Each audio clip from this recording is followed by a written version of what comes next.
Eclesiastes 3, 9 a 15. Eclesiastes 3, 9 a 15. Também quero pedir para os irmãos orar pelo nosso irmão Roberto. Ele mandou mensagem agora há pouco e não está bem. E eu também entendi detalhes, porque eu estava subindo e não dava tempo de conversar. Então, é sempre bom, né? A gente estar sabendo sobre os irmãos, quem está bem, quem não está, saúde de um, saúde de outro, para a gente poder orar. Então, eu peço que os irmãos façam isso. Eclesiastes capítulo 3, versos 9 a 15. Todos já acharam? Muito simples o texto, né? Diz assim: que proveito tem o trabalhador naquilo com que se fadiga, ou afadiga, dependendo da versão? Viu o trabalho que Deus impôs aos filhos dos homens, para com ele os afligir. Tudo fez Deus formoso no seu tempo devido.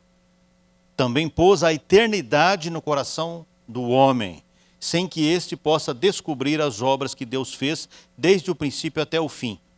Sei que nada há melhor para o homem do que regozijar-se e levar a vida regalada. E também que é dom de Deus que possa o homem comer, beber e desfrutar o bem de todo o seu trabalho. Sei que tudo quanto Deus faz durará eternamente. Nada se lhe pode acrescentar e nada lhe tirar. E isto faz Deus para que os homens temam diante dele. O que já foi, o que é, já foi. E o que há de ser, também já foi. Deus fará renovar-se o que se passou. É um texto um pouco confuso, né? Mas vamos tentar ler, né, interpretar esse texto aqui junto com a graça de Deus, né, com a ajuda da graça de Deus, para ver o que é que Deus tem para nós. Vamos orar então, baixe sua cabeça um minutinho. Senhor, a tua palavra nos ajude, nos ensine, nos auxilie. Senhor, abre o nosso coração. O Senhor tem o poder para curvar o nosso coração para a direita, para a esquerda, para o lado que o Senhor quiser. E nós sabemos que nós dependemos do Senhor e da tua intervenção. Sê conosco, Deus, nesse domingo. Sê conosco, Senhor, neste momento da pregação da tua palavra, que possamos compreender mais um pouco, mais uma gota pelo menos, Senhor, deste oceano que é a tua palavra. Nos ajude nesta noite. Fala com os irmãos, oramos também pelo Roberto, pela saúde dele, que o Senhor o abençoe. Eu não sei a necessidade dele neste momento, mas que o Senhor possa abençoá-lo, ajudá-lo, fortalecê-lo. O pai também, o seu Dirceu, que o Senhor possa visitá-los com a tua graça bendita. No nome de Jesus, nós te agradecemos. Amém. Voltar ao Eclesiastes, né, é bom, porque é um texto que fala de lições práticas para o dia a dia. Quando você vai lendo, parece um texto fácil de compreender, assim, na primeira leitura, só que chega uma hora parece que começa a travar o texto, e você começa a não entender muita coisa do texto. E é normal isso. O Eclesiastes é bem assim mesmo, né? E por quê? Porque tem contraditórios. Contraditórios. O livro de Eclesiastes é muito parecido comigo e com você. Na segunda-feira você não está de bom humor, Giovana? Na segunda-feira, está vendo? Nem sempre.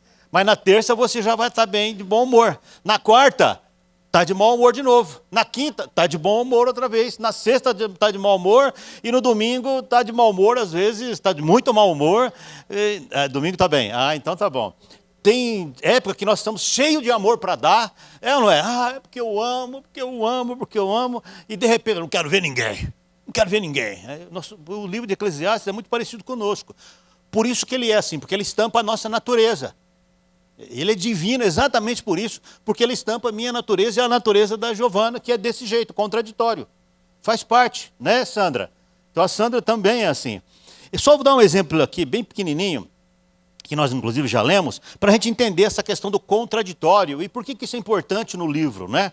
O texto diz assim, no verso 9, se não me falha a memória: que proveito terá o trabalhador naquilo que se afadiga? Tem uma versão que fala assim, ó: por que o homem tem que trabalhar tanto e se afadigar com o seu trabalho? Todo dia acorda, vai trabalhar, é uma fadiga isso, é um negócio que nunca termina, parece que é enxugar gelo, isso cansa. É isso que o texto está falando. Mas 4, 5 versículos depois diz assim, ó: também é dom de Deus que possa o homem comer, beber, desfrutar o bem de todo o seu trabalho. Parece contraditório, mas na verdade uma coisa completa a outra, não tem nada de contraditório aqui. É um texto que um completa o outro, né? E quando a gente lê também, e você, meu irmão que está aqui, você que é pregador, você que quer pregar, você que canta também, você que compõe também, né? Quando a gente lê o livro de Eclesiastes, ele vai deixando no ar um negócio que norteia o meu coração e o seu coração. Né? Porque às vezes a gente se acha tão sábio para tantas coisas, não é? Não, se eu domino, pastor, deixa comigo que eu resolvo. Se sente meio, né, conhecedor das coisas e tal. E o texto, isso já também, Eclesiastes e o livro de Provérbios também, os dois juntos, fala que o tolo que pensa que é sábio é tolo duas vezes. Por isso que é um livro estranho para nós, ele é meio agressivo às vezes. O sábio que pensa que é sábio é tolo 3 vezes. E o sábio que realmente é sábio, ele não sabe que é sábio. Esse é o caminho que esse livro vai nos conduzindo.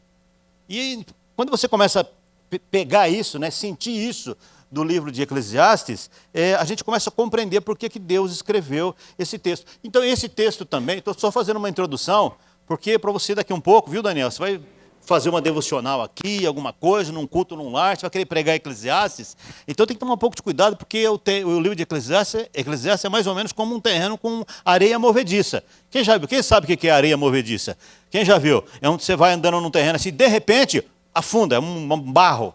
E aquilo suga você. Quanto mais você se bate, quanto mais você tenta entender, menos você se complica, mais você se complica com o texto. Então, é um texto difícil, muitas vezes, de se compreender por conta desses cuidados que nós temos que ter. Né? E eu quero aqui, né, com muito cuidado, né, interpretar esse texto, se é que é possível dizer isso, é que do versículo 11 ao 15, que é o nosso foco da nossa fala aí, do verso 11 ao 15, no capítulo 13, do verso 11 ao 15, que é o nosso foco, fala de um Deus que trabalha. Deus se revela, o Eclesiastes revela Deus aqui como Deus trabalhador. Estão me ouvindo, gente? O texto revela Deus como trabalhador, que todo mundo é trabalhador aqui, não é? Todo mundo acorda de manhã, vai cuidar da vida, faz uma coisa, faz outra. Uns têm um trabalho mais pesado, outros mais leve, enfim e tal. Mas todo mundo aqui sabe que é trabalhador. Então, quando você fala essa palavra, não é difícil a gente compreender. E esse texto revela Deus como trabalhador. Deus que criou tudo que existe no mundo, as coisas visíveis, as invisíveis. Então, o texto fala que Deus fez tudo com perfeição, né? E o texto continua afirmando, conforme você vai andando no texto, você vai percebendo que o quanto Deus já fez, o quanto Deus já trabalhou nas gerações passadas. Você sabe quantas pessoas já viveram no planeta, Bruninha? Não, nós temos hoje mais ou menos 8 bilhões e meio, não é isso? Me ajuda aí se eu estiver errado. 8 bilhões. Quantos 8 e tantos bilhões, quantos bilhões de pessoas já viveram nesse planeta desde que esse mundo é mundo? Nós não sabemos, mas Deus trabalhou em todas elas. Deus nunca parou de trabalhar. Você já pensou nisso? Deus nunca deixou de trabalhar no coração do homem. Deus continua trabalhando nesta geração, no coração do Daniel, que é um coração tão duro. E Deus continua trabalhando no coração dele até hoje. Dá um trabalho danado para Deus, e Deus continua trabalhando e abençoando, e Deus vai trabalhando. E o quanto Deus ainda vai trabalhar nas gerações futuras, dos nossos filhos e netos que vão sair daqui. Ó. Filhos e netos e bisnetos e tataranetos e tudo que, que vem pela frente aí. O quanto Deus ainda vai trabalhar nessas gerações todas. Mas o fato é que, apesar de Deus ser trabalhador, de Deus ter feito tudo isso, termina a introdução aqui, é que a maior realização de Deus, segundo o texto, foi colocar a eternidade no coração do homem. Esse foi, alguns teólogos até defendem, é uma maneira de simplificar, de explicar as coisas. É claro que para Deus nada é impossível, é óbvio que não. Mas olhando o texto, pelo um olhar humano, com óculos humano, o que mais deu trabalho para Deus não foi trabalhar nas gerações, criar todo mundo, trazer os homens à existência, criar o planeta, os animais, tudo isso, nada disso. O maior trabalho que Deus teve foi colocar a eternidade no meu e no seu coração. Parte A. E a parte B é fazer a gente entender que nós somos seres eternos. Essa é a parte mais difícil. Se é que nós podemos dizer que Deus tem dificuldades, mas explicando com uma visão humana, o que mais deu trabalho para Deus, e dá ainda trabalho para Deus, é pegar um cidadão cru, carnal, e dizer assim, ó, você tem uma vida eterna. Você não nasceu só para viver nesse mundo. Você não está aqui, por isso que o texto fala lá da fadiga do trabalho. Lembra que eu falei agora há pouco? Viu? Começa a ficar claro? Você não está aqui só para acordar de manhã e trabalhar, pagar conta, e tomar banho, comprar roupa, ir ao shopping, comer no McDonald's, e no banheiro, etc. No outro dia, tudo de novo, e tal. E no outro dia, tudo de novo, e no outro dia, tudo de novo. Uma vida inteira. Que vida miserável. E essa pessoa compreender que ela tem uma alma, que tem uma eternidade dentro dela, latente dentro dela. Essa é a parte mais difícil para as pessoas compreenderem. E esse trabalho está na mão de quem? Na mão da igreja, está na sua mão. As pessoas não atinam, as pessoas não sabem, elas não percebem o quanto a eternidade está esperando. E nós temos que avisar. Lembra o que eu falei? É a parte mais difícil que Deus tem para realizar. É falar com o homem que ele é um ser eterno e que ele precisa de Jesus. Alguém disse que para construir, deu menos trabalho para Deus criar todas as coisas do que converter um coração. Para você ver como é que nós somos duros. Nós somos duros. E o texto é tão claro, né, irmãos? Olha, também pôs Deus a eternidade no coração do homem. Eu entendo que sim, que é a parte mais difícil. Até por ser pastor aqui, a gente vê, né? A gente vê. Por exemplo, alguém chega para mim e fala, pastor, ora para Deus abrir uma porta de emprego. É justo ou não é? É justo. Senhor, me ajuda eu fazer isso, fazer aquilo. É justo, nós oramos mesmo, está tudo certo. Mas eu nunca vi alguém dizer assim, pastor, ora por mim, para que eu possa compreender o que Deus tem na minha vida. É muito raro alguém dizer isso. Para eu entender essa coisa chamada eternidade, o que é que Deus tem para mim? Eu preciso entender isso. São pouquíssimas as pessoas que se aproximam de você para buscar uma oração dessa. Por quê? Porque as pessoas estão mais apegadas a esse mundo que nós vivemos. Está mais apegado com a fadiga do dia a dia do que com a eternidade que já está posta dentro do seu coração. E nós não somos diferentes. Você fala, não, pastor, mas eu sou crente, agora eu já sei. Eu sei disso. É mesmo? É mesmo? Então, é por isso que o homem é confuso. Nós somos confusos. Né? Não tem jeito. O homem é confuso, porque ele tem a eternidade dentro dele, mas também ele quer morar nesse mundo, ele quer ficar aqui. Daí vem a teologia da prosperidade, dizendo que você vai ter, possuir, conquistar. Você é o cabeça, você não é cauda, porque você é, porque você é, porque você é, porque você vai ter, porque você vai possuir. O que é isso? O que é isso? Jogando onde? Combustível em qual fogueira? Na vida aqui, nesse planeta Terra. E a eternidade? Se der tempo, a gente fala. Se não der tempo, fica sem saber mesmo. Então nós temos essa responsabilidade. O homem é confuso, porque ele deseja, ele almeja, ele deseja, mesmo até de forma inconsciente, ele deseja a eternidade, ele quer a eternidade. Ele é da terra, mas ele também deseja algumas questões espirituais. Meu irmão, não critique um índio que fala com a árvore. Porque o índio tem eternidade dentro dele, ele só não sabe buscar no endereço certo. Não critique alguém que está em algum lugar agora batendo um tambor, invocando entidades. Não critique, não. Porque teoricamente, você olhando para essa pessoa, não tem nada de errado com ela. Porque a eternidade está lá e ela está buscando o quê? Ela está buscando, mas busca no jeito errado, no lugar errado. Assim nós entendemos. Não critique alguém que pega uma imagem e beija uma imagem. Porque a eternidade está nela. Ela deseja um Deus. Ela deseja isso. Ela só busca no lugar errado. Não tem nada de errado com essa gente. Porque esse desejo do divino, esse desejo pelo sagrado, esse desejo pelo oculto, está em todos os homens. E foi Deus que plantou isso em cada coração. Agora, A responsabilidade para conduzir essa gente, para levar para o lugar certo, foi colocado na mão do pastor Sérgio, na mão do pastor Juscelino, na minha mão, na mão do Eide, na sua mão, na sua mão, na sua mão, para dizer, olha, é verdade isso aí. Só que você precisa ir para Jesus, porque Ele é a eternidade. Não é só um sentimento, não é só uma busca religiosa. É uma pessoa, é uma pessoa. A nossa eternidade é uma pessoa, pessoa. Nós precisamos falar isso para as pessoas. Por isso que todo homem busca uma prática religiosa. Não critique. Independente da busca das pessoas, não critique. Porque elas estão buscando o quê? Um ímpeto. Que ímpeto? Elas buscam o divino. Como o pé de maçã gera maçã e o pé de laranja gera laranja, o homem busca o quê? Busca o sagrado, busca o eterno, busca o oculto, busca o divino. Porque está nele. Foi Deus que colocou.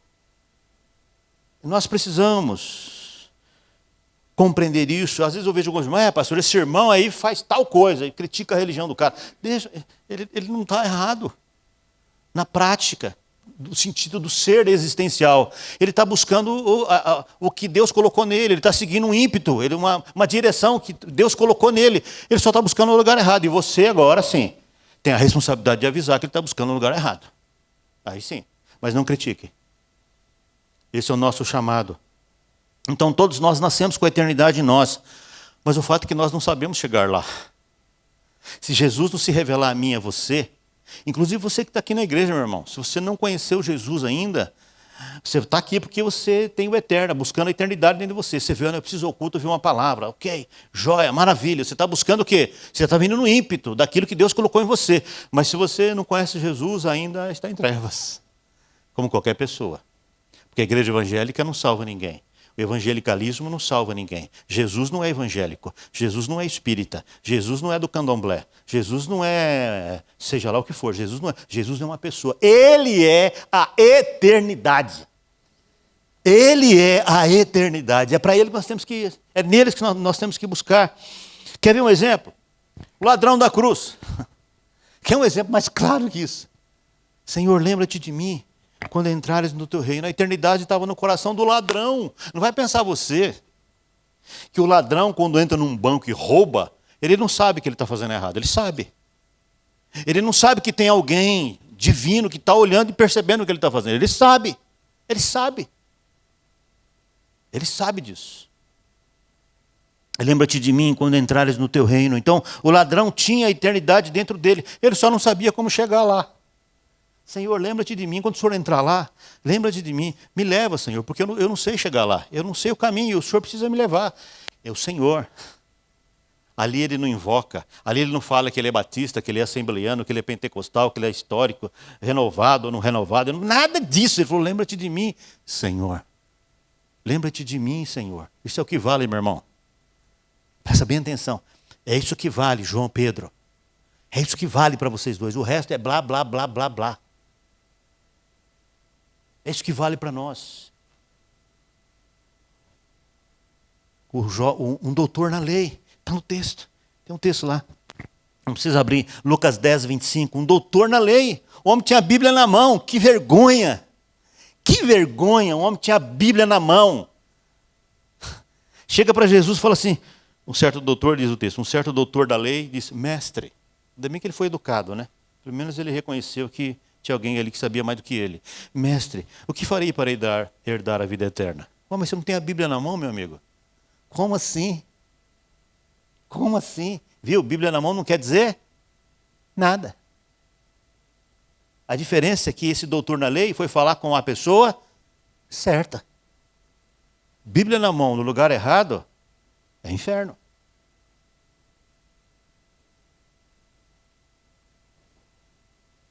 O doutor na lei dizendo assim, Senhor, como é que eu faço? Brincadeira isso, um negócio estranho.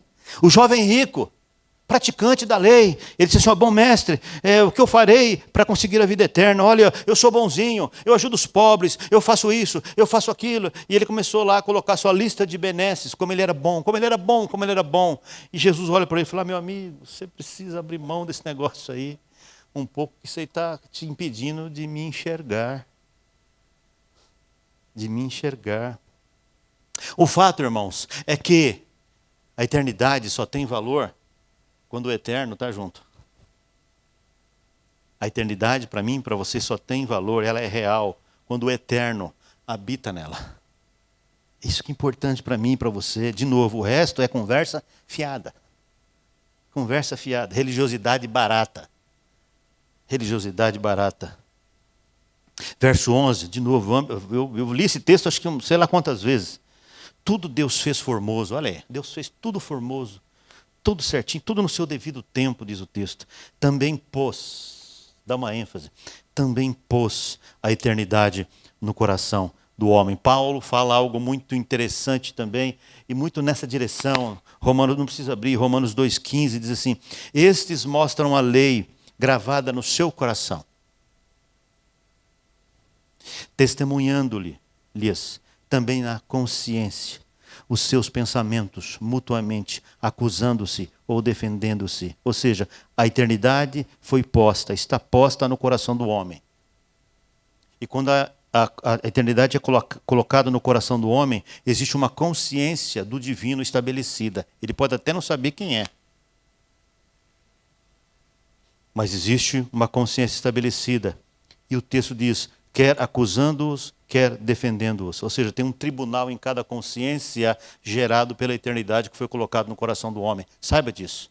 Fala a verdade, quando você faz alguma bobagem, e eu não estou vendo, ninguém está vendo, a tua mulher não está vendo, o teu pastor, o teu marido não está vendo, o teu filho não está vendo, mas aí você para assim, você fala, eu não podia ter feito isso. Eu não podia ter feito isso. Consciência. Consciência do erro, em função da eternidade que já está estabelecida em nós. Nós sabemos quando nós erramos ou quando nós acertamos. E aí o pessoal fala assim, mas e o ateu? Ser ateu também é uma busca. Não, eu não creio em Deus. Não, Deus não existe. E ele vive em função disso. Como é que é isso? Isso é uma busca religiosa. Na tentativa de provar que Deus não existe, na tentativa de provar que eu não creio, ele sempre está tentando buscar, aprovar essa busca, chama-se busca, por conta do eterno, que está nele e ele não se dá conta, porque o eterno incomoda. Tem um apresentador da televisão, chamava-se Antônio Abujanra. Não sei se você se lembra, ele fazia na TV Cultura. Era um senhor, ele era bem calvo, assim, o cabelo compridinho, assim, um ator, que fazia muita peça aqui em São Paulo. Tal. Uma hora que você entra lá, Antônio Abujanra. E ele fazia um programa de entrevista. Ele entrevistava todas as pessoas que você possa imaginar. Do morador de rua ao maior intelectual do país. De todas as áreas, de todos os segmentos da sociedade, ele entrevistava pessoas ali. E no final, ele sempre perguntava para as pessoas assim, quem é Deus para você? Quase todas as entrevistas que ele fazia, no final ele perguntava, quem é Deus para você? Qual é o nome disso, irmãos? Busca. A eternidade está posta nele. Ele está procurando em alguém. Pode ser não ter encontrado ainda, mas ele está buscando. E aí alguém disse um dia, numa entrevista, perguntou para ele assim, eu vou fazer aquela pergunta que você sempre faz para as pessoas. Aí o entrevistado disse, quem é Deus para você? Parou e disse, Deus, para mim, é um encontro com o nada. Ele não achou, não encontrou, mas a fome e a sede estavam no coração dele, porque o trabalho dele era sempre concluído com essa pergunta, quem é Deus para você? E quando ele perguntava, cada pergunta para cada pessoa, isso chama-se busca, gerada pela eternidade que estava no coração dele, ele não se dava conta. Ser ateu também é uma busca. Sei que não há nada melhor, segue o texto, sei que não há nada melhor para o homem sei que não há nada melhor para o homem do que regozijar-se e levar uma vida regalada. E também é dom de Deus que possa o homem comer, beber, desfrutar do bem de todo o seu trabalho. Parece que o texto que está falando de eternidade, agora começa a falar do homem viver bem nessa terra, né? Do homem usufruir do bem que ele possui e tal. Parece que o texto se contradiz. mas não se contradiz não. Sabe por quê? Porque aqui foi colocado o Eclesiastes, teve o cuidado de colocar na ordem.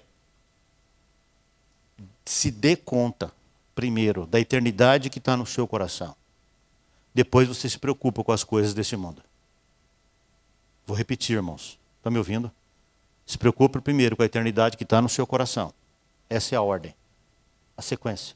Depois, você se preocupa com o beber, comer, dormir, e etc, etc, etc. Sabe por quê? Porque o comer, o beber e o dormir, quando se tem consciência da eternidade, é bênção. É bênção.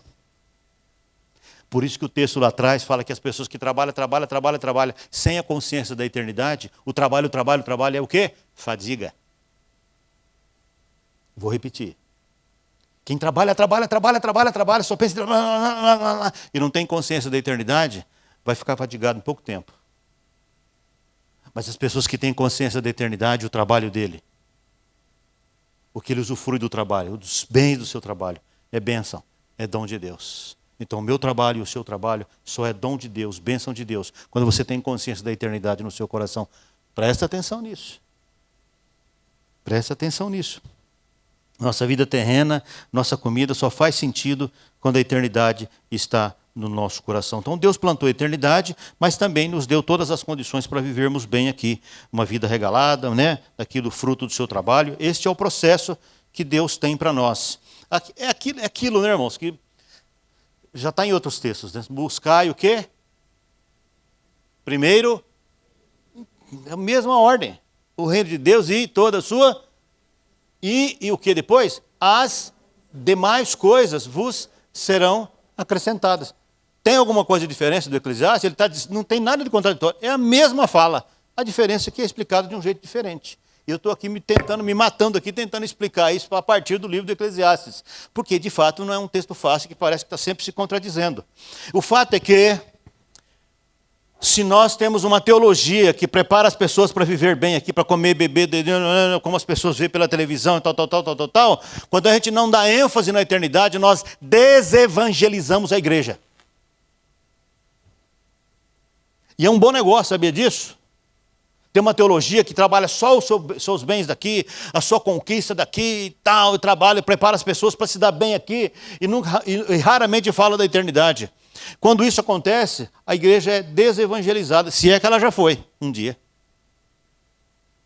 Então o texto de Eclesiastes nos dá essa ordem, né? Essa sequência. E eu, como pastor, preciso sim, focar a eternidade no coração das pessoas. Qual é o trabalho de um pastor? Explicar o evangelho, preparar essa pessoa para um dia morar no céu. Esse é o trabalho do pastor. Basicamente é isso. Basicamente. Colocar a eternidade no seu coração. E se você ficar aqui 5, 10, 15, 20, 50 anos, eu vou pregar constantemente para alimentar a eternidade no seu coração. Esse é o nosso trabalho, esse é o trabalho pastoral.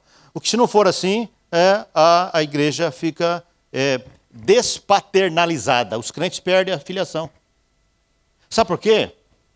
Porque Deus é chamado também de... lembra do Natal aqui? Não. Quem estava aqui na cantata? Deus também é chamado de Pai da eternidade.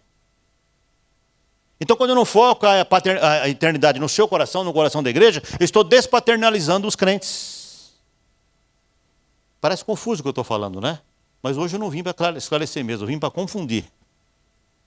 Eu não vim dar comida pronta, eu vim queimar o seu cérebro. Para você ir para casa com o cérebro assim, com uma fumacinha na cabeça, assim, ó, e pensando no que você ouviu. Deus colocou a eternidade no seu coração, meu irmão, pelo amor de Deus. Preste atenção nisso.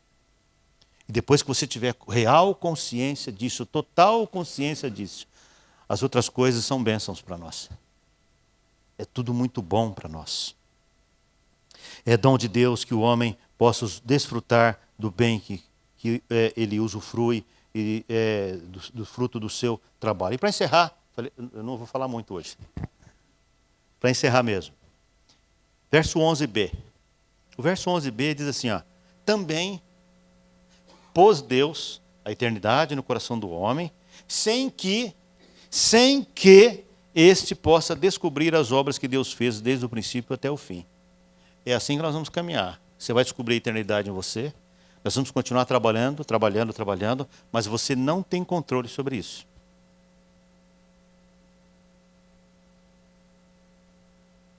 Porque tem alguém que controla isso. É mais ou menos como você entrar num avião, entrar na cabine, e você vê lá tudo breu, você não enxerga o que está lá fora, e de repente o avião começa a andar. Sem piloto.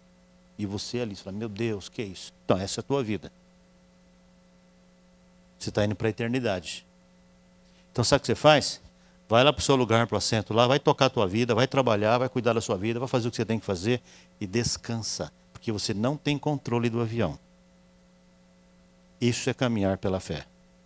E eu vim convidar você para ter esse nível de consciência, que a eternidade está em você e que a vida eterna é Jesus. E que a partir disso, tudo que você fizer é bênção de Deus.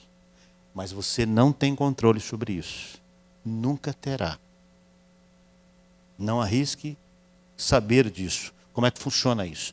Porque você vai pirar. Porque nós não temos controle disso. É assim que funciona. E o Eclesiastes, por isso que o Eclesiastes é um pouco confuso. Porque ele fala um monte de coisa, solta um monte de fio, e ele vai fazendo um tricô, depois ele puxa. E aí no final a gente compreende. É assim que funciona. Vamos orar. Senhor, obrigado por tua palavra bendita, gloriosa, excelsa. No nome de Jesus, Senhor, que nós possamos compreender que o Senhor colocou a eternidade no nosso coração, que a eternidade é real, é latente, ela é sentida, é experienciada, Senhor, em nós, mas não é só um sentimento, Senhor. Nós entendemos que a eternidade não é um local simplesmente para onde nós vamos, mas a eternidade é uma vida eterna. E a vida eterna é esta, que conheçam a Jesus Cristo, conheçam o Deus como o único Deus vivo. Essa é a nossa caminhada, Senhor. A partir disso, nós te agradecemos por tudo que temos, pela nossa casa, pela nossa comida, porque tudo só faz sentido quando nós compreendemos isto, Senhor. Ajude a igreja a compreender isso. Ajude cada um que está aqui nesta noite a compreender isto, Senhor, porque o Senhor é bom e a tua misericórdia dura para sempre. E o melhor de tudo isso, Senhor, é que nós não temos controle disso. E longe de nós queremos ter controle disso. Nós cremos que o Senhor é de eternidade a eternidade. O Senhor é atemporal. Por isso nós entramos nesse grande avião que é a nossa vida, Senhor, e confiamos que o Senhor está pilotando com perfeição. No nome de Jesus nós te agradecemos. Também, Senhor, pelo autor de Eclesiastes, que tanto nos ensina, que tanto nos abençoa. No nome de Jesus, nosso Senhor. Amém.